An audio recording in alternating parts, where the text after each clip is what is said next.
Kesialan Pecco kembali berlanjut. Sudah terkena kesialan pada ajang balapan utama di GP Prancis yang lalu. Kesialan Pecco Bagnaia justru kembali berlanjut pada ajang balapan utama di GP Silverstone, Inggris. Awalnya semua berjalan lancar, dan Pecco Bagnaia terlihat dapat berjuang untuk mendapatkan baris terdepan. Namun saat balapan diulang, Pecco Bagnaia terlihat sangat kesulitan, dan justru terjatuh. Hal ini jelas membuat Pecco Bagnaia terlihat sangat emosi dan merasa kecewa.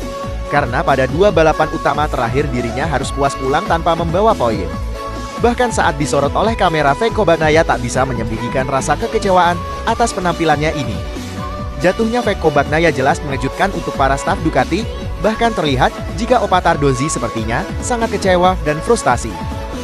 Pecco Bagnaia sendiri berkata jika saat balapan diulang, dirinya melakukan pergantian ban belakang dengan yang baru.